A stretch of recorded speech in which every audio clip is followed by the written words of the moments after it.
Buenos días, Antonio, ¿cómo estás? Morning, empezamos nuevo capítulo. Estoy semana más. Estoy que llego y estabas dormido. La verdad es que no sé qué me ha pasado hoy, que venía con un cansancio acumulado brutal. Esta semana ha empezado la preparación física. La gente todavía creo que no lo sabe, no lo he contado, pero me voy a hacer una carrera en tuk-tuk de 1200 kilómetros por el norte de la India. Ya, pero un momento, vamos a ver. Si vas a hacer la carrera en tuk-tuk, ¿qué te tienes que preparar físicamente?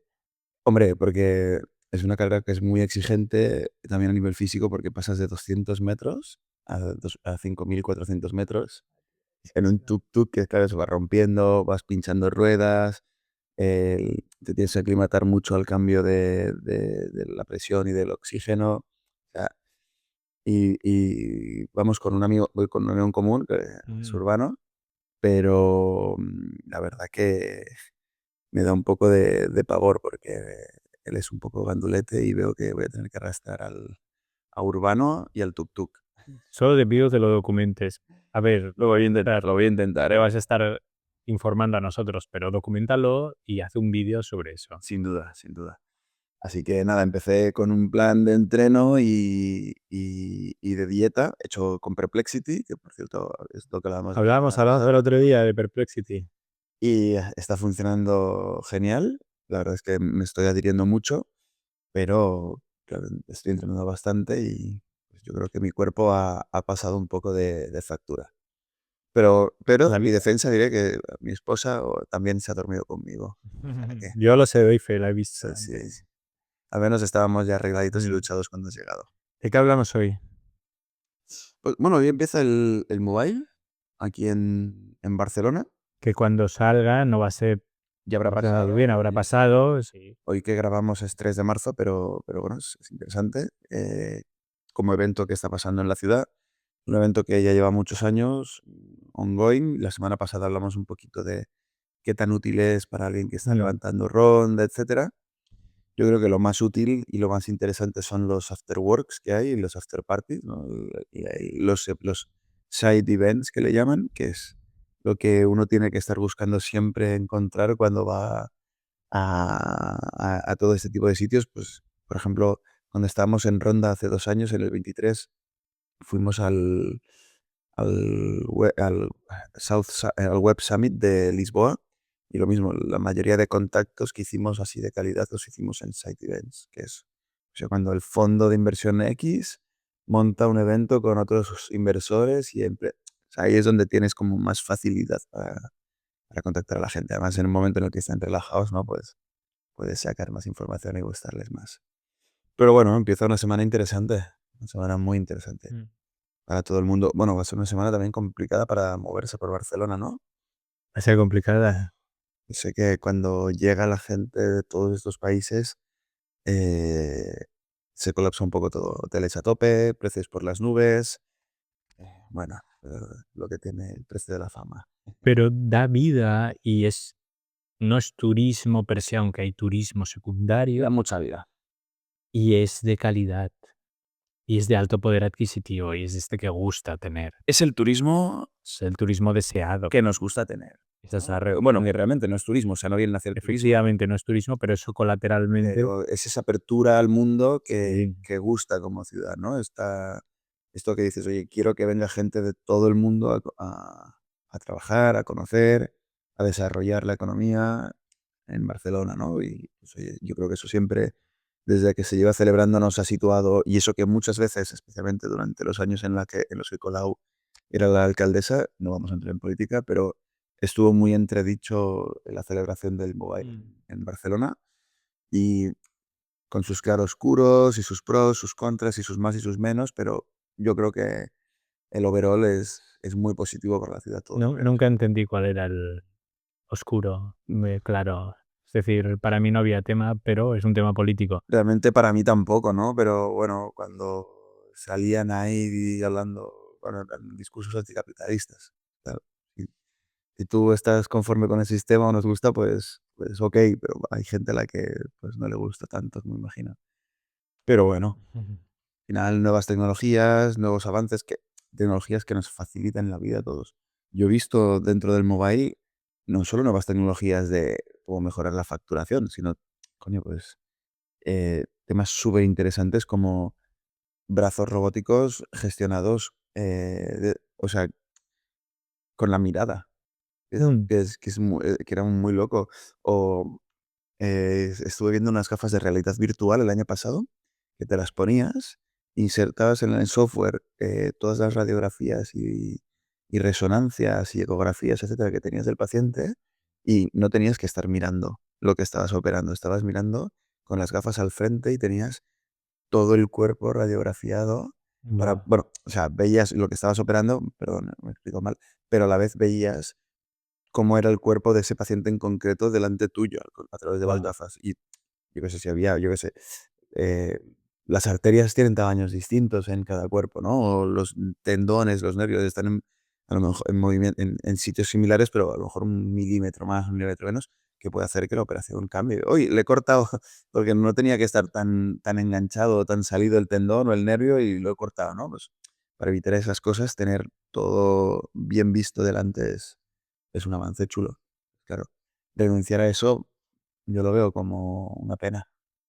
No hay que renunciar, no hay que renunciar, así de claro. Moraleja, ¿no? No, no, a ver, obviamente que nos vaya. Sí, sí, está conectado, lo único que se apaga la cámara. Sí, lo sé, pero ya la semana pasada tuvimos el corte y digo, no, no No, no, quiero. no, estará bien, estará bien. Lo único que cuando nos vean, porque es la segunda vez que nos van a ver previsiblemente, aparte de escucharnos, Exacto. van a ver que tú te vas acercando a la pantalla así. ¿Por qué acerca su dedo Hay ahí? que acercar el dedo a la pantalla que estamos dando, es la pantalla que está encima de la cámara. Dicho esto, mobile, semana del mobile, inversión. Mira, la semana pasada yo creo que lo llegamos a comentar para hacerlo en algún momento y creo que podemos ir dando píldoras en diferentes podcasts para que haya también un poco de cada, ¿no? Pero me preguntaron, una chica tiene una empresa que factura y que, y que quiere levantar capital, ¿no? Es una empresa que factura no lo, no lo suficiente para llegar al break-even, que es ese punto de equilibrio en el que los ingresos y los gastos están equilibrados, entonces ni pierdes ni ganas, ¿no? Eh, ella está todavía por debajo, por lo tanto tiene más gastos que lo que ingresa. Pero lo que sí que hace es que bueno, no, aumenta su runway y la vida de su empresa. El runway es los meses que te quedan hasta que te quedas sin caja, ¿no? Pues los aumenta a través de conseguir subvenciones públicas. Eso te iba a preguntar. El proyecto que tiene es bastante interesante, lo llevan desarrollando hace 5 años y son microscopios de precisión que tiene una parte de hardware, que es todo lo que es el microscopio, pero también una parte de software, que es ellos consiguen a través de la inteligencia artificial hacerlo mucho más barato que su competencia y, y adaptarlo mucho al caso. Bueno, me parece interesante, pero es un tema que evidentemente no domino, ¿no? Pero esto le gusta mucho al Estado y dan muchas ayudas para ello. Entonces han recibido bastantes subvenciones. Me decía que cada año estaban consiguiendo unos 300.000 euros en subvenciones, lo cual no está mal.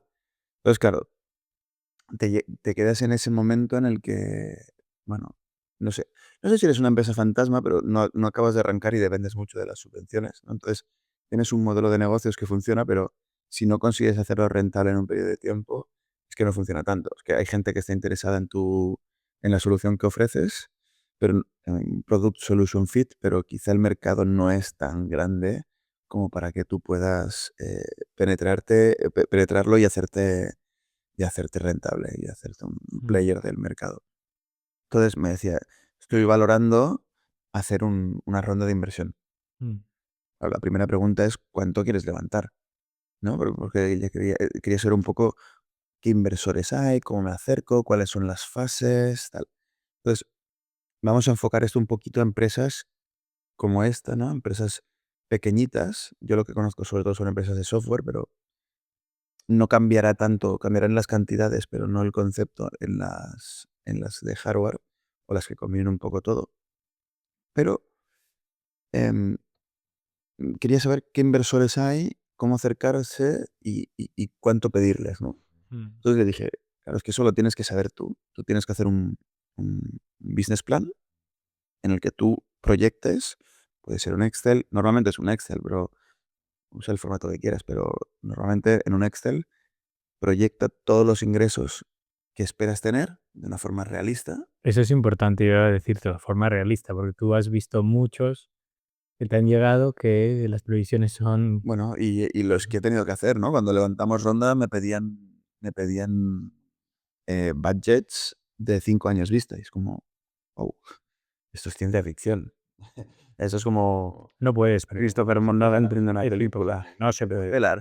no se puede. Eso puede. No, pero también me voy al tema realista, ya no a los 5 años, que no se puede saber qué vas a ganar en 3 años. No, lo siento, no se puede. No, no. La gente que tiene un negocio real, no se puede. Puedes prever este año sí, y el año que viene a lo mejor puedes intuirlo, pero 4 o 5 años, no. Correcto. El tema está realismo en ¿cuánto voy a vender este año? Pues mira, este año, como mi idea es fantástica, voy a vender, yo que sé, voy a vender 1.000.000 de euros. Digo, a ver, 1.000.000 de euros ¿con base en qué?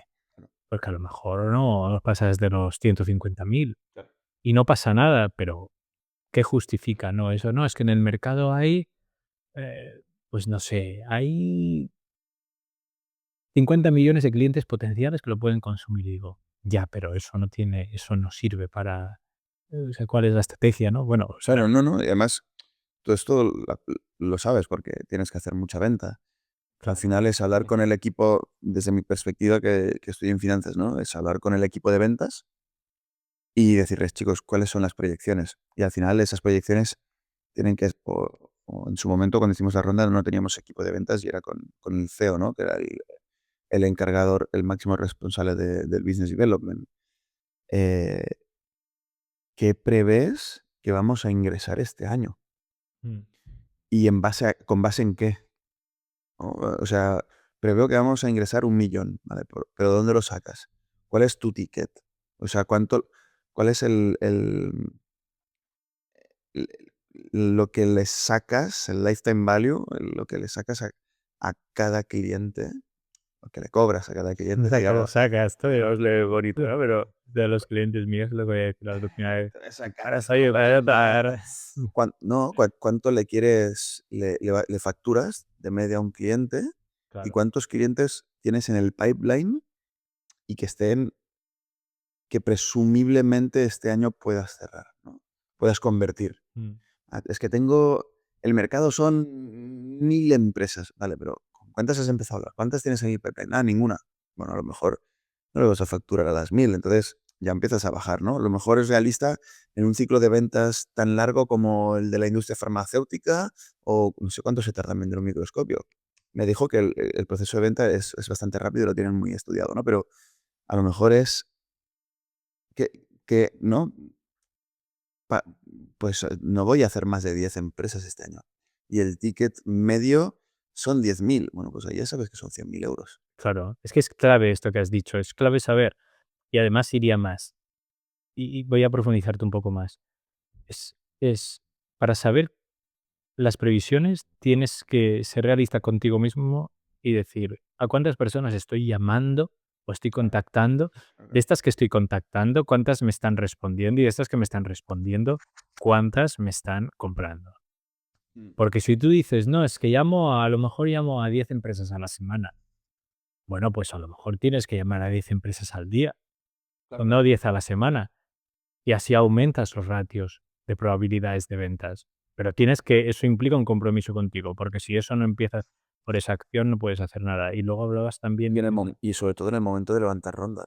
Te tienes claro, que poner bonito, te tienes que arder, ¿no? O hombre, sea, tú tienes que decir, mira, estoy haciendo esto, mira las comunicaciones que tengo, las cartas de venta enviadas, bueno, cartas de venta, eso es un término genérico.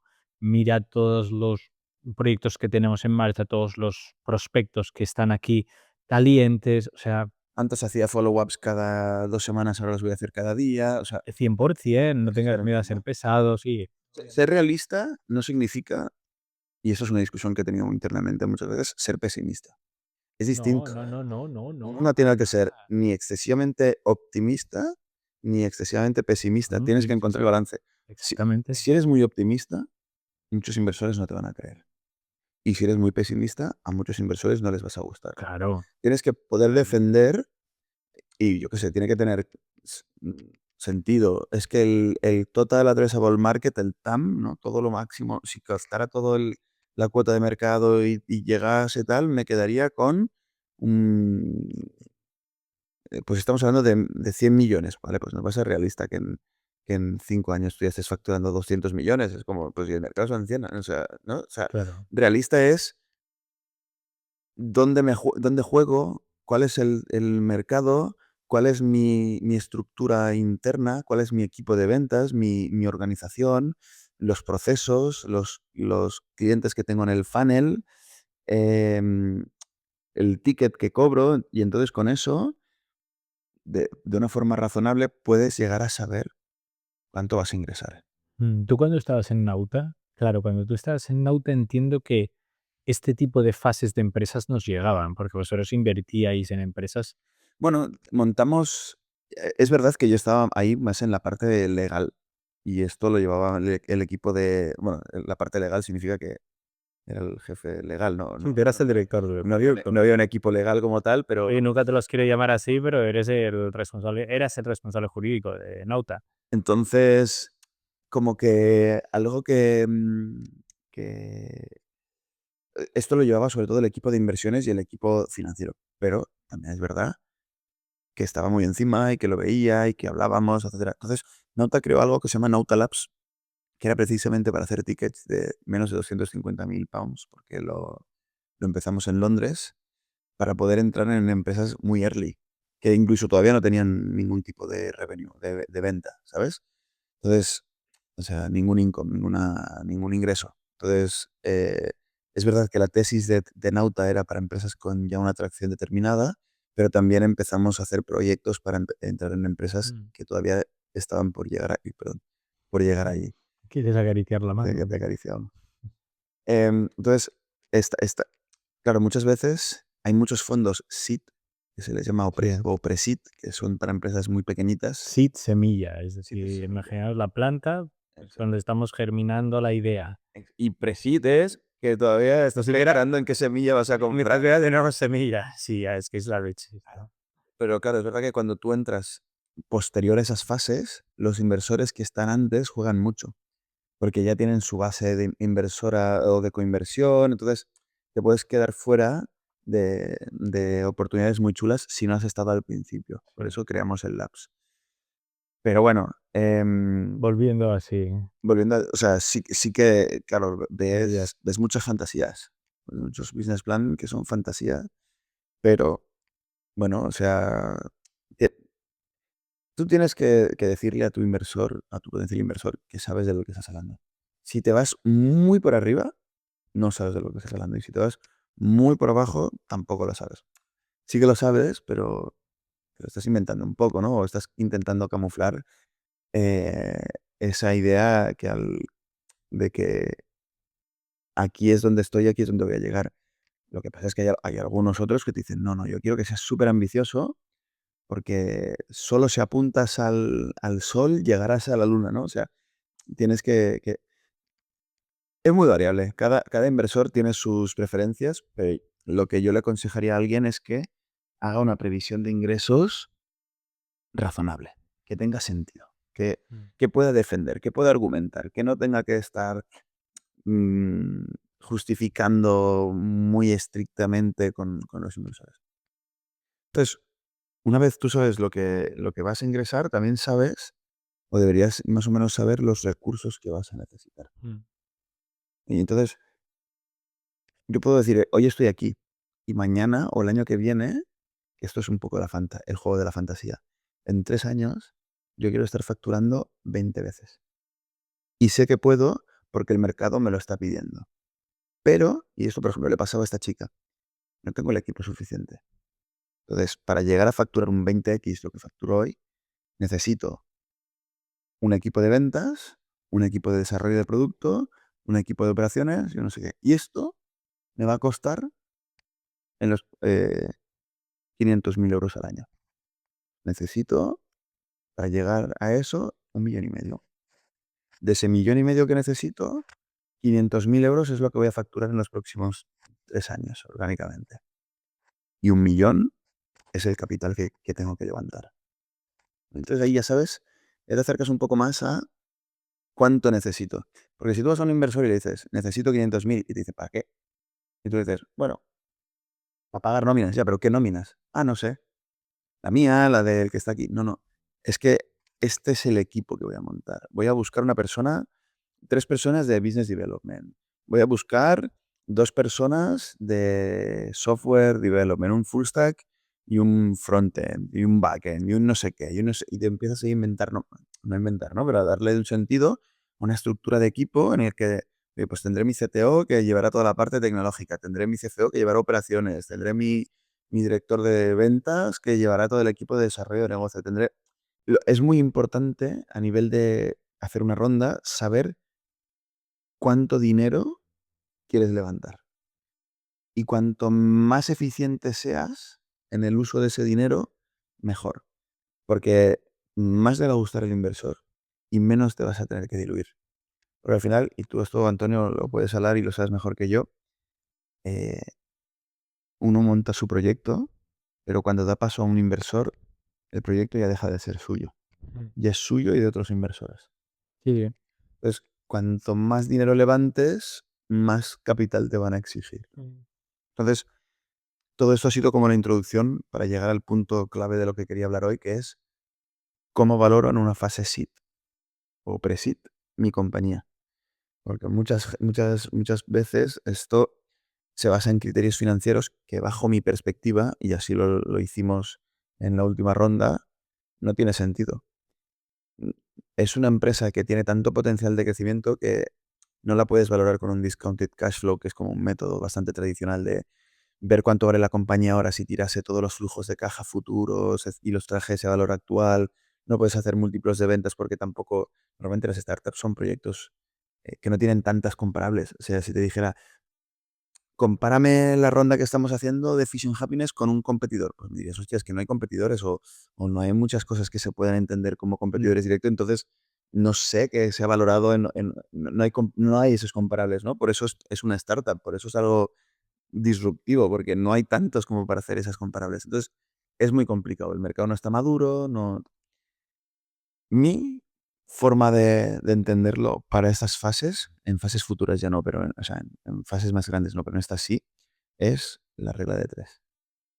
¿Cuánto dinero necesito y qué porcentaje del capital estoy dispuesto a ceder por ello? Y eso es fundamental, porque te van a venir y te van a decir, bueno, por estos 800.000 euros o por este millón, yo quiero un 30%. Y si no, o sea, y ya está, ¿sabes? Y te parece mucho, te parece poco. ¿A ti te parece mucho o poco un 30% por 1.000.000? Es 1.000.000, Antonio, ¿eh? ya, ya, pero claro, depende de qué potencial veas tú tu empresa. Realista, Claro. porque puede ser muchísimo, pero a lo mejor sin ese gran precio a pagar inicialmente es imposible que tu idea germine. Claro. Sí, claro, ese es el gran dilema. Tú puedes vivir en la fantasía, no, es que esto va a ser la leche. Digo, ya, pero como no cedas ahora, pues es que nunca vas a llegar a esto que tú estás imaginando. Es muy difícil llegar a ese 20x en 24 meses A lo mejor si, tienes que pagar un peaje inicial. si no has, de- Si si no no has quedaría. tenido este capital. Y claro, también está el riesgo de, ¿será mi inversor? ¿Es solo lo quiero por un tema de dinero? Mm, Porque si es por un tema de dinero y vale, te suelta la pasta, ¿por qué no? Claro, ir al banco va a ser complicado. claro. También hay que acordarse de que existe la financiación tradicional. Lo único que el banco te va a pedir que la avales pues, con la familia, bienes personales y cosas así. Y además que en esos momentos en los que ni siquiera llegas al break-even es muy difícil que te financien con deuda, salvo que generes Por eso mucha caja, ahora dirán, ahora digo que te van a pedir avales y todo esto. va a ser muy complicado. Si no, si tú realmente confías al 100%, pero vamos, a ciegas y sabes, y solo necesitas el dinero, ¿para qué vas a ir a un inversor? Correcto, correcto. Si tú estás generando dinero, Efectivamente. eh, tienes a alguien que te pueda avalar y todo, yo te diría deuda. Es verdad que tienes ese estrés, ¿no? Porque la deuda te da el inversor no te llama a la puerta de No, claro, ya, pero es que entonces la de- la de- es el la- juego. claro, claro, la deuda sí. Esto, mira, es un tema para otro día, Sí, el otro día lo hablaremos. deuda capital, ¿no? Pero si al final te decides ir a un inversor, claro, 30% es mucho o es poco, es que es muy difícil. Entonces, yo aquí lo que intento pensar siempre es, piensa en la siguiente ronda. Claro. Porque el consejo para cualquier emprendedor que está levantando una ronda joven es cede lo mínimo posible, Sí. lo mínimo, porque luego vas a tener más rondas. Es casi imposible, una vez entras en el juego te las van a exigir, porque además los inversores tienen que ir justificando ante sus propios inversores los aumentos de valoración, Mm, les gusta ver otros inversores entrando, tal. Y además es importante para el crecimiento de la empresa, el rápido crecimiento. No es lo mismo crecer a través de la reinversión de los ingresos mm. que crecer a base de inyecciones de capital que buah, es un chute de creatina, te has puesto 50 gramos de creatina ahí en cada Ahora que te quedas a tomar, sabes de qué va. entonces te hipervitaminas y empiezas a correr. Y hay que pensar una cosa súper importante. Cuando tú vas a picar la puerta de un inversor, es porque ya tienes en mente que tu empresa la vas a vender en el futuro. Claro, claro. Eso es súper importante. Porque a lo mejor hay gente que romantiza y dice, no, no, yo Claro. quiero estar aquí, lo quiero hacer grande. No la quiero vender luego. Pues no va a ser así. Sí, No va a ser así. O te puedes quedar, a lo mejor te puedes quedar con un correcto. Depende, 2%. depende del tipo de inversor, pero si estamos hablando de un inversor venture capital, sí, porque por ley el fondo de inversión tiene un periodo de vida máximo de 10 años, Pues fíjate. prorrogable 2 años, que al final se acaban prorrogando hasta que se liquida el portafolio, pero tienen que liquidar su portafolio. La finalidad es la venta final. Entonces, ellos los vas a tener felices cuanto antes te vendas, porque además ellos, los gestores del fondo, ganan dinero de la venta de las participadas y ese cálculo de cuánto han ganado los inversores suyos para ellos llevarse su parte se saca normalmente, puede ser de un múltiplo, te he devuelto 2 veces o 3 veces el capital, o si no de la TIR, que se usaba mucho, cada vez quizá está un poco en desuso, pero también todavía se Explica usa. la TIR. Que la TIR es el retorno, pero periodificado. Es decir, como el fondo invierte en el año 0 a 5 y desinvierte del año al 5 al 10, eh, cuanto antes te he pedido el dinero y más tarde te lo he devuelto, menos rentabilidad por así decirlo, periodificada has tenido. Pues si me has dado 1.000.000 el año 1 y te lo he devuelto el año 10 te he devuelto 2.000.000, en términos de TIR posiblemente sea peor que si el año 1 tú me has dado 1.000.000 y el año 2 yo te he devuelto 1,2.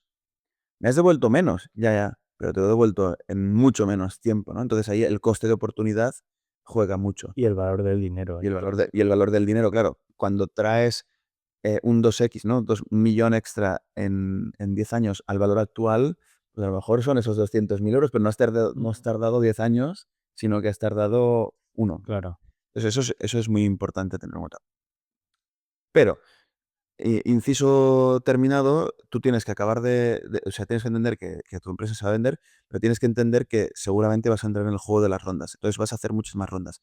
Cuanto más te diluyas, menos atractivo vas a ser en el futuro. Porque si tú ahora te diluyes en la primera ronda, en una SIT, un 40%, en la siguiente ronda ya no vas a tener mayoría. Y eso ahuyenta a los inversores. Mm. Es muy importante, que es el toque final, ¿no? El broche, la gestión del cap table. ¿Quién tienes como inversor y quién entra al cap table, al capital social de la empresa? De su cap table, explicar capital de la empresa. Exacto, es ¿no? Cuánto tiene cada uno en porcentaje. Básicamente el número de acciones que uno tiene dividido por el número total de acciones. Puede ser fully diluted o no, o sea, pero es que es teniendo en cuenta bonos, empleados, etcétera, o convertible notes, pero eso es para otro día.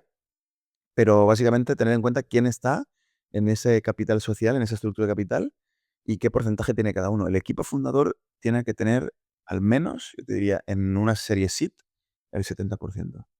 Ese es el porcentaje ideal. Si se diluyen mucho más, y es muy habitual, les va a costar más levantar rondas.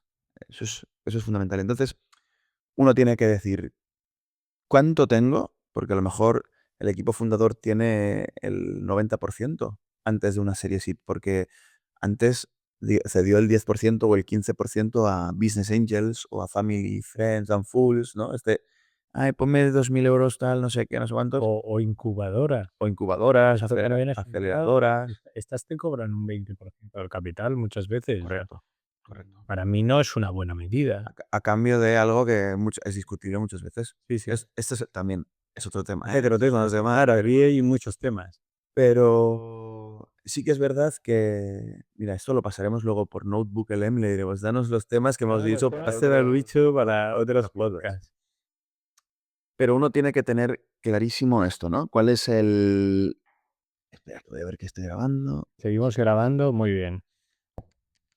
Uno tiene que tener muy claro, y llevamos 32 minutos, vamos bien, Antonio. Pues, Cuidado, te va a caer. no, por favor. Se cae el móvil. Que la audiencia ve que somos súper inexpertos en esto, ¿eh? Sabemos de los People and Finance, no de podcast, estamos aprendiendo. No, en realidad sí sabemos bastante del pop, Bueno. pero esta vez lo hacemos muy rudimentario porque... Yo creo que hemos mejorado respecto a los valores de cámara y todo. Bueno, sorry, volviendo al tema. Claro, uno tiene que saber cuánto ha cedido ya y por tanto cuánto puede ceder. Si has cedido el 10%, imaginemos el 15%, que es lo que te solían pedir las aceleradoras y las incubadoras. Tú ya solo tienes el 85% del capital. Ya partes de eso. Claro. Entonces, sabes que puedes ceder hasta, o sea, no tendrías que quedarte por debajo del 50% en ningún caso en una serie así. Pero ponle que quieres ceder o que estés dispuesto a quedarte con el 60%. Pues sabes que tienes que ceder entre el 85 y el 60%. Eso es un 15%. Lo cual significa que tú has hecho el ejercicio de, para llegar a multiplicar por 20 en los próximos 2 años, necesito aumentar mi gasto en tanto y por tanto necesito una inyección de capital de, hagamos números redondos, 1.000.000 de euros. Ya. Estoy dispuesto a ceder un 15% del capital de la empresa. Por tanto, ahí tienes la valoración. Es una regla de 3. Si el 15% de la empresa vale 1.000.000, el 100% vale, y tienes una regla de 3. Sorry, las matemáticas no van a salir ahora, pero estaremos hablando en el entorno de entre los 6 y los 8 millones. Pero tienes una valoración. Entonces ahí cuando te dicen cuánto vale tu empresa, dices, vale entre 6 y 8 millones por esto. Ojo, la valoración que les estaréis dando, y esto es súper importante, es pre-money. Hay dos tipos de valoración, pre y post-money. Pre-money es la valoración que tú estás haciendo antes de que entre el dinero de la ronda. Es decir, antes de que tú me pongas el millón, la empresa, hemos hecho esta regla de 3, si uno es 15%, 100, 150, 15 millones puede ser. Puede ser. Bueno, no me sale ahora el cálculo, pero tienes esa valoración y dices, ese es el valor de la compañía pre-money, lo que significa que cuando tú metas el 1.000.000 de euros valdrá 15 más 1, 16 millones. Ese es el valor post-money. Que ese es el valor a partir del cual, de ese momento, tú empezarás a decir, ¿cuánto vale tu empresa? Pues ya vale el post-money, porque es post-ronda, ¿no? Entonces, mi ronda ahora vale, mi empresa ahora vale 16 millones. He calculado cuánto vale antes de la ronda, no sé si se entiende, ¿eh? Sí. El pre, le sumo el cash-in, la pasta que pone el inversor, y eso me da el post. Y a partir de ahí, ya cuando me preguntan cuánto vale tu empresa, pues vale el post-money. Esto con una pizarra se entendería mejor, pero al final es... Podríamos hacer como la pizarra de People and Finance, poner aquí, que además tengo una ahí que la compré expresamente para eso. Vamos a ir, lo juro, mejorando. Sí, claro. Y al final es eso. O sea, es muy sencillo. Yo estoy pidiendo 1 y estoy dispuesto a hacer hasta el 15. Pues si 1 es 15, ¿cuánto es 100? ¿Vale? Haces la regla de 3 y eso es el pre-money. Y ahí tienes el pre-money. Cuando tú captas al final, porque a lo mejor no captas 1, a lo mejor captas un poco menos, o a lo mejor captas un poco más. Y ahí entonces ya tienes el porcentaje definitivo con el dinero definitivo ya integrado en balance. Y una vez tienes integrado en balance, vuelves a hacer la regla de 3 con dinero inyectado y esa valoración que habías puesto. y ves si es igual, si no suele ser igual. Puede ser que pase. No, o sea, siempre la valoración es que es matemático. Eso no cambia. Lo que te puede pasar, a nosotros nos pasó, ¿no? Que cuando tienes un inversor, eres muy atractivo en el mercado. Entonces empiezan a llegarte muchos otros inversores. Te revalorizas más. Y hay veces que te interesa que entre algún inversor por el network que te puede dar, Ya. por el know-how. Pueden haber 1000 razones, ¿no?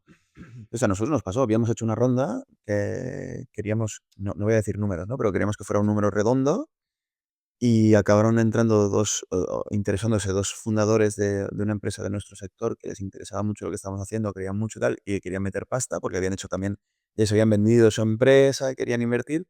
Entonces ahí tuvimos que aumentar un poco el cash in, pero en lo que no cambiamos, en este caso nosotros, fue la valoración. Okey. Puede ser, Okey. puede ser que la valoración la quieras cambiar, ¿eh? O sea, puedes Vale. decir que es que no quiero moverme ni un 1% de lo que ya había dicho, por tanto, eh, mm, lo que está pasando si entran estos otros es que lo que hago es aumento la valoración. Básicamente, ya no es 1.000.000 el que va a entrar por el 15%, ya es 1,2 por el 15%. Por lo tanto, el total, si hiciéramos la regla de 3 es un poco mayor Es mayor. el valor, ¿no? Pero intentas estar ahí. Además, entran muchos cálculos en juego, porque luego tienes que considerar que hay muchos inversores que ya están dentro, que te van a pedir su prorrata, su preemptive right, ¿eh? De decir: "Hey, yo tengo derecho de adquisición preferente", porque además lo tengo firmado en un pacto de socios previo contigo. La aceleradora, por ejemplo, las aceleradoras, incubadoras siempre lo tienen. Si hay una ronda, yo quiero poder hacer, tener derecho de adquisición preferente por lo que yo ya tengo. Lo cual, ahí tienes que entrar en mayores cálculos que además son, en Excel se llaman, ay, no, me sale circular y no es circular. Tiene una palabra técnica que ya la buscaré, pero, eh, cálculos iterativos. Es decir, que si es imposible cuadrarlos per se, salvo que al Excel le pongas, permitir cálculos iterativos, porque si tocas, si aumentas uno, aumentas otro, y aumentas otro, y aumentas otro, y aumentas otro, y estás como en un círculo, ¿no? Mm. Entonces, claro, te puede venir el inversor previo y decirte: "Yo quiero hacer mi prorrata", y esto aumentar el dinero que va a entrar, y entonces otro que te va a decir, pues, tienes que gestionarlo y tienes que hacer bastantes cálculos. La gestión del cap table en ese momento es muy importante, y es importante que la revisen bastantes personas. Por ejemplo, pro tip, hay un software que se llama Stock, STTOK, que te ayuda a hacer esto.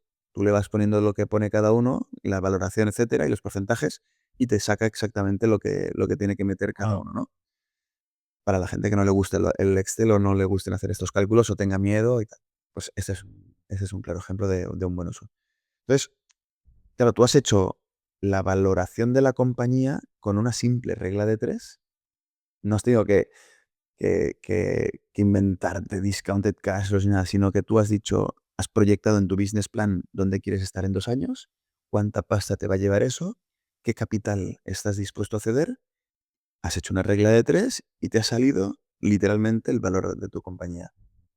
mm. Con eso tú puedes ir al mercado, hoy has estado yendo al mercado, pero a los inversores les gusta mucho que tú tengas argumentos de por qué tu empresa vale X o Y.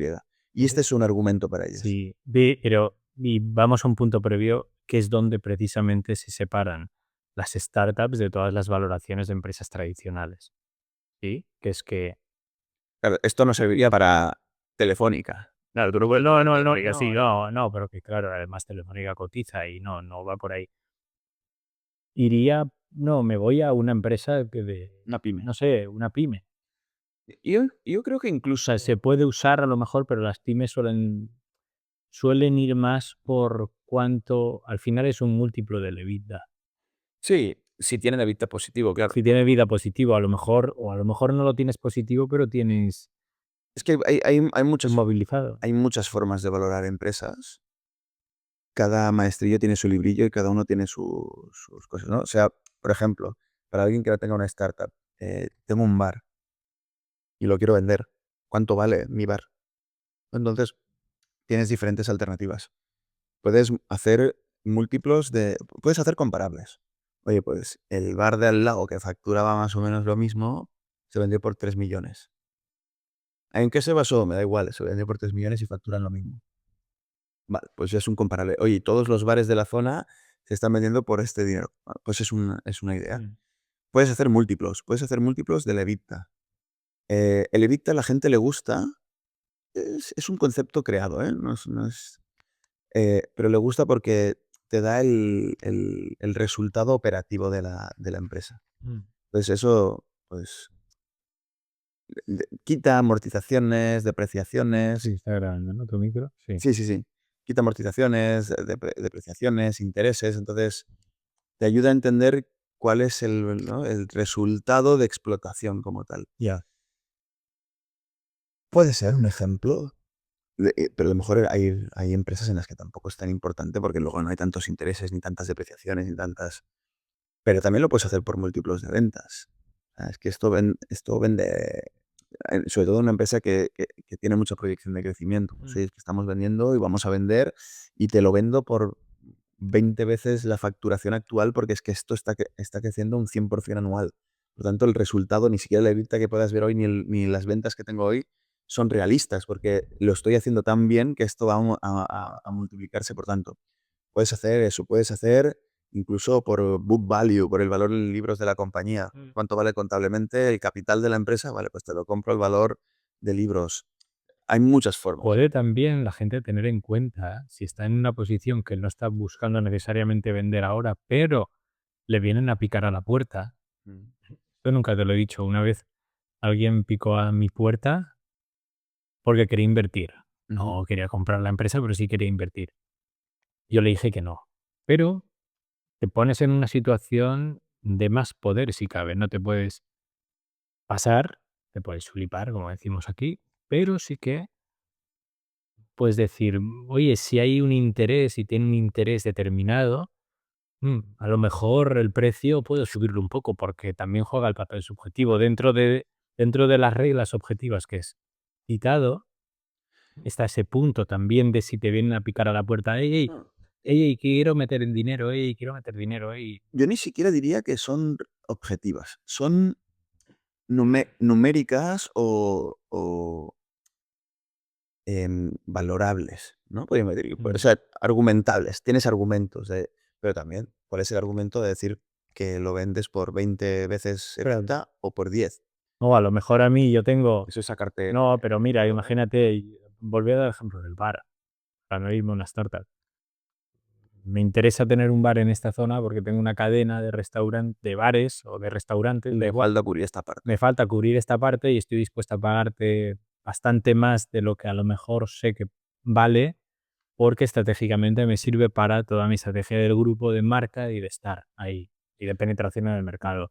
Entonces, soy Eso es importante pero eso es un tema ya de negociación. sí, sí, es negociación. Entonces, claro, Tenemos que hablar un día de negociación. Ver el tema notebook, cuando lo reclamo, notebook, negociación. negociación es apasionante. Eso es importantísimo porque además, claro, yo estoy hablando desde la perspectiva del vendedor, tú ahora estás poniendo la del comprador. Claro, sí, sí, me voy. Tienes que hacer un match. Lo que pasa es que el vendedor no quiere pagar más de lo que debería y el vendedor no quiere vender por menos Claro, claro, yo de lo también que querría, sí, ¿no? sí, del Yo creo que la valoración, sobre todo en negocios más tradicionales, es aquello con lo que tú estés contento. sí, Lo que 100%. pasa es que una valoración de múltiplos, tal, lo que te hace sentir es no he vendido por menos, no te hace sentir tonto, ¿sabes? Ay, ¿me han timado? ¿No me han timado? Sí, No. Sino que al final, oye, si tú tienes un negocio que te genera, yo qué sé, 1.000.000 de euros al año, pero te supone mucho trabajo, a lo mejor estás dispuesto a venderlo por 3 millones y decir, y me jubilo. Porque es que claro, no es lo mismo la edad que tienes en el momento de venderlo. No es lo mismo el trabajo que eso te genera o el estrés o la incompatibilidad familiar. No es lo mismo las alternativas que puedas tener, las perspectivas de futuro, lo que gastas en tu vida. O sea, a lo mejor si tienes un negocio que genera 1.000.000 de euros al año, pero de los cuales genera, quiero decir, a nivel de arriba del pianel, de ingreso 1.000.000. Y luego para mí me acaban sí, quedando profit and profitos losses, en los. pérdidas y ganancias. Sí. Y luego al final del año veo que me quedan 20.000 euros.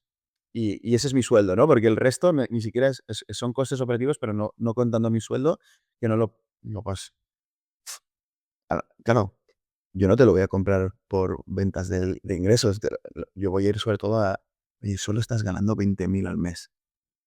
Tony, te lo compro por 500.000 euros. Y estás haciendo un por 20, ¿no? De lo que tú ya estás, un por 30 de lo que estás ganando ahora. Y dices, oye, es mi salario anual por 30. Genial. Pero yo ya estoy viendo que eso es lo que hace el private equity cuando hace estas compras. Es que Antonio está gastando en maquinaria como un tonto. Cada mes va renovando tal y no sabe lo que es un leasing, no sabe lo que no sé qué, y no sabe lo que no sé cuántos. Y el casero le tima por esto. Esto pasa muchas veces. ¿Y qué hacen los private equities cuando compran? Reestructuran, Mm, transforman completamente la compañía porque lo que van es a mm. compañías que son buenas, pero que son ineficientes y las convierten en compañías eficientes. Por eso la gente, cuando les compra un private equity, se cagan. Porque es como, ¿a quién van a echar? Porque el 70% de los gastos operativos de una empresa suelen ser personal. Entonces, Sí, porque eso no viene Elon Musk. no, pero esto es importante y mira, aquí metemos, como hoy el capítulo va sobre todo de la parte que tú más dominas, aquí quiero meter yo una cuña que nos estamos encontrando con mi empresa. Y es verdad que a veces nosotros tenemos 2 ramas de negocio, y la rama que no estoy yo dirigiendo principalmente, que es la del outsourcing de recursos humanos, principalmente para pymes, aunque ahora ya sí, hay medianas empresas, sí, pymes, vamos, medianas, pequeñas y medianas empresas. En ciertas empresas, cuando entramos, tenemos que hacer organigramas, muchas veces, porque no están organizados. Y cuando yo esto lo estoy aprendiendo Claro, a tiempo real. Llevo un tiempo aprendiendo bastante de esta materia porque no tenía ni idea. Ya me enseñan mis compis, ya sabes. Cuando entramos, no están organizados, ves que hay duplicidades de puestos, mm, ves que hay una tremenda ineficiencia de personas que están haciendo cosas que no deberían estar haciendo o que eso que están haciendo 4 personas perfectamente se puede centralizar en una. correcto.